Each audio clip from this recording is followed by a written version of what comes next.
볼보야 시승하러 가자. 오. 아이즈로 스타트까지 팀앱 추천 경로로 안내를 시작합니다. 내비를 켜줬고 자동차 에어컨을 켤게요. 에어컨도 딱 맞춰주고 자동차 에어컨 온도를 22도로 설정할게요. 그 다음 로코의 볼보 들려드릴게요. 로코의 볼보. 저런 노래가 진짜 있었어? 현재 코스피는 0.9주. 주식도 알려줘. 아하. 여러분은 지금 자동차 전문 기자들이 발로 뛴 소식을 전해드리는 오토캐스트를 시청하고 계십니다. 더 많은 소식은 구독 버튼 누르고 시청해 주시기 바랍니다. 자, 오늘의 시승차 볼보의 C40입니다. 이 C40 리차지 전기차인데요. 볼보에서 지금 라인업 중에 가장 작은 차인데 전기차로 쿠페 형태로 나왔죠. 근데 2024년식이 나오면서 굉장히 많이 바뀌었어요. 소프트웨어를 굉장히 많이 업그레이드하고 모터하고 인버터가 바뀌었으니까 전기차 입장에서는 뭐 껍데기 말고 다 바뀐 거라고 볼 수도 있겠죠. C40 리차지는 XC40하고 기본적으로 같은데 라디에이터 그릴 필요 없으니까 막아버렸고, 여기 볼보 엠블럼 속에 어댑티브 크루즈 컨트롤을 위한 레이더가 들어가 있죠. 자, 전기차니까 프렁크를 열어보면 일단 이 위에 보면은 전기차 배출가스 관련 표지판이라고 돼 있어요. 이게 자동차에 배출가스 표지를 원래 하게 되는데 배출가스 없잖아요. 그냥 여기에 형식 제원 같은 게 써 있는데, 특이한 거는 저온 주행 가는 거리 여기 써 있습니다. 복합 305km. 평소에 복합 407km였다가 저온이 되면 305km까지 4분의 1이 없어지는 거예요. 도심에서는 상온일 때 440km니까 지금 같은 계절에는 450km 정도를 충분히 탈 수 있는 그런 정도가 되고요. 겨울에는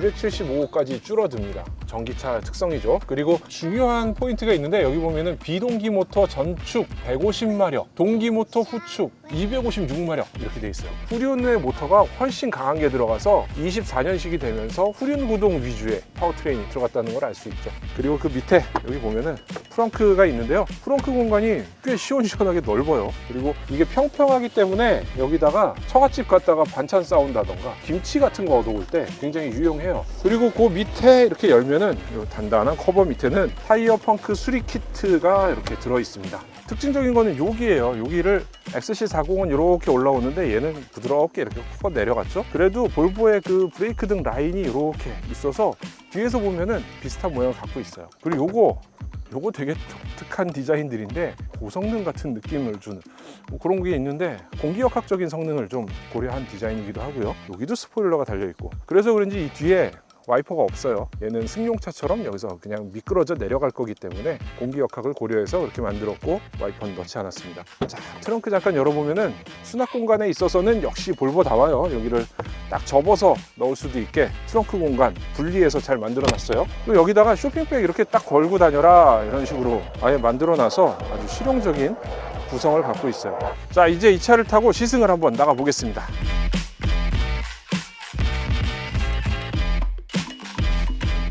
볼보가 강원도 고성에서 시승 행사를 개최했는데요. 이번 시승의 포인트는 사실은 자동차가 아니라 요거예요. 요 인포테인먼트 시스템.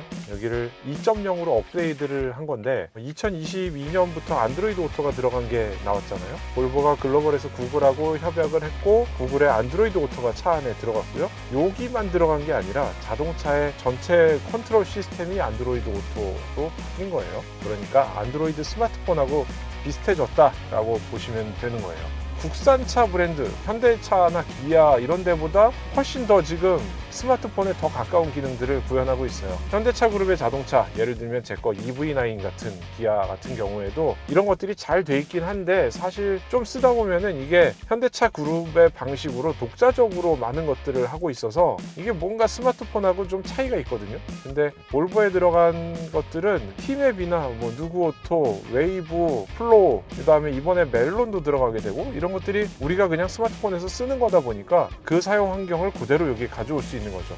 이것뿐만 아니라 볼보 앱을 이용해서 서비스 센터 예약을 한다거나 뭐 클릭 4번만 하면 딱 예약할 수 있거든요. 거기다가 이런 앱에서 지원하지 않는 나머지 기능들, 예를 들면 웹브라우저에서 홈페이지에 가보고 싶어, 오토캐스트 홈페이지를 보고 싶어, 이런 걸 하면은 여기 비발디라고 부르는 웹브라우저가 들어갔어요. 그래서 그 웹브라우저를 이용해서 브라우징을 할 수 있는, 인터넷 서핑을 할 수 있는 기능이 작동이 되는 거죠. 그리고 또 하나 좋은 소식은 이 2.0 인포테인먼트가 들어간 요 내용들, 지금 저희가 시승 행사에서 보여드리는 거는 2022년 이후에 안드로이드 오토가 들어간 볼보 자동차를 이미 구입하신 분들도 다음 주부터 업데이트를 해서 이 기능들을 그대로 사용할 수 있다고 해요. 그러니까 그게 제가 타고 있는 2020년 V90 크로스컨트리 같은 차는 볼보의 센서스 내비게이션을 사용하는데, 그런 차들은 그게 불가능하고 그 이후에 아리아가 들어있는 차들, 그 차들은 다 된다는 거죠. 이번에 나온 그 기능 중에 제일 핵심적인 거, 재밌는 거 중에 하나 루틴이라는 건데요. 루틴을 자기가 만들 수 있어요. 이게 컴퓨터에서 사용하는 매크로 같은 거 사용할 수 있게 되면서 이 차에서는 출근할 때 나 출근할 거야 이렇게 말하면은 이 친구가 알아서 회사까지의 내비게이션을 찍어주고 오늘 날씨 알려주고 주식 알려주고 오늘 뉴스 들려줄 수 있는 그런 기능이 되는 거죠.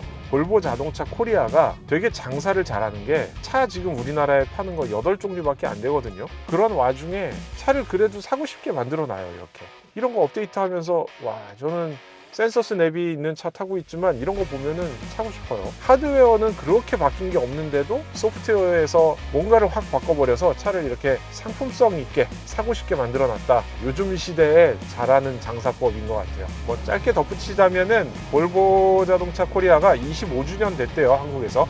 그러면서 몇 가지 통계 자료들을 오늘 공개를 했는데, 옛날에는 50대, 60대에서 이 차를 많이 구입했어요. 그래서 좀 올드한 이미지 그런 것들이 있었는데, 새로운 볼보 2015년부터 XC90 출시하면서 자동차의 분위기, 브랜드의 분위기가 좀 바뀌었죠. 젊은 차 분위기가 됐는데, 또 하나 재미있는 사실은 개인 구매가 70% 넘는다는 거예요. 보통 이런 고가의 수입차로 갈수록 법인 구매 비율이 굉장히 많은데 70% 넘는 숫자를 이렇게 개인 고객으로 채우고 있다.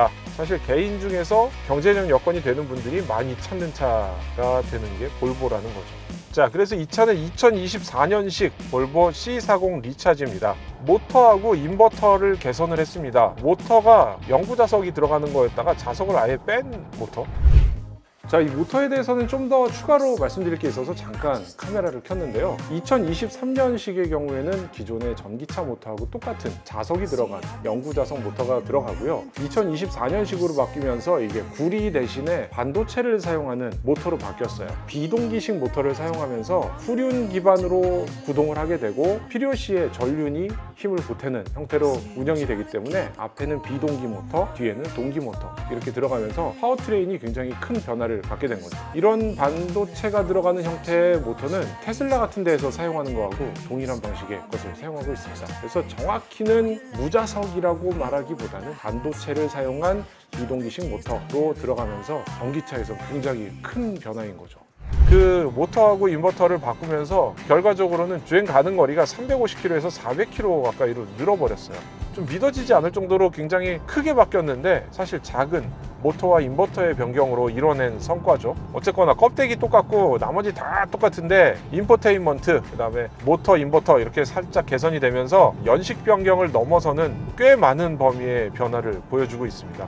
그래서 최고 출력은 똑같지만 사실 주행하다 보면은 가속할 때는 사륜구동의 느낌으로 쭉 밀고 나가게 되고요. 토크도 조금, 아주 조금 숫자가 달라질 정도만 조금 좋아졌는데, 후륜구동 방식으로 후륜 모터의 힘을 더 많이 사용하는, 적극적으로 사용하는 방식으로 바뀌면서 가속할 때의 느낌이 더 좋아졌다고 해요. 어휴, 깜짝이야. 가속 잘 된다. 역시 전기차라 가속감이 굉장히 좋아요. 요래 보여도 408마력이나 되고요. 이 정도 출력이면은 예전 내연기관차에서는 굉장히 고성능 엔진에 속하는 거죠. 이런 차에 절대 들어갈 수 없는 출력이었는데 지금은 전기차 시대가 되니까 400마력 정도 그냥 이렇게 엔트리급 전기차에 팍 넣어버리는 그런 세상이 됐어요. 자, 이 차는 전기차다 보니까 원페달 드라이빙이 되죠. 드라이빙 모드 중에서 선택을 할 수 있는데, 여기 다이내믹 드라이빙에 보면은 원페달 드라이빙을 자동 켜기 끄기 이렇게 할 수 있어요. 스티어링 휠도 좀 무겁게 하고 원페달 드라이빙을 켜고 한번 주행을 해볼게요. 제가 이게 사실 원페달 드라이빙을 예전이라면 이렇게 이거 별로 안 좋아 라고 했을 텐데, 전기차를 계속 타다 보니까 이게 굉장히 익숙해졌어요. 밟고 서고 하는 거를 원페달로 할 수 있게 하는 거. 시내에서는 좀 더 좋은 것 같고요. 아까 설명을 들으니까 30km, 40km 정도에서 이게 굉장히 효율이 좋다고 해요. 그러니까 시내 막히는 길에서 원페달 드라이빙으로 가다서다를 반복하면은 좀 더 효율적인 주행을 할 수 있는 그런 상황이 되는 거죠. 지금 이렇게 달리는 중에 가속을 하다가 발을 떼면은 급격하게 브레이크 밟는 것처럼 속도가 줄어들고요. 브레이크 등도 반짝 들어오면서 이제 다 감속하고 있다를 뒤에 알려주죠. 발의 피로도도 좀 줄어드는 것 같기도 하고요. 브레이크 패드를 매우 많이 아낄 수 있는 방법 중에 하나가 아닐까도 생각이 됩니다. 자, 우리 또 하나 이 차에는 파일럿 어시스트라는 게 들어있죠. 주행 보조 기능이에요. 어시스트, 여기도 운전자 지원 이렇게 표시하고 있잖아요. 자, 이 차에 파일럿 어시스트 한번 켜보면요, 뭐 간단해요. 여기 가운데 누르고 바로 켜져요. 한 방에 딱 켜져 버리죠. 그리고 70km 맞췄는데 이런 코너는 안 돼요. 이거 잡아야 돼요.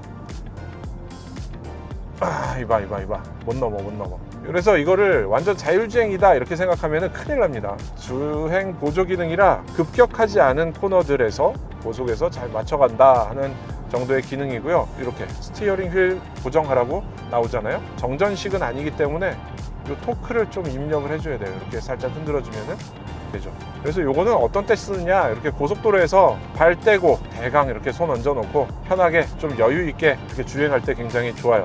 이 정도로 이렇게 가는 거죠. 그리고 볼보의 특징 또 하나 뭐냐면은 이렇게 앞차를 따라가고 있다가 방향지시 등을 딱 켜면은 아, 이거는 추월하려는 거구나 라고 생각을 하면서 가속을 합니다.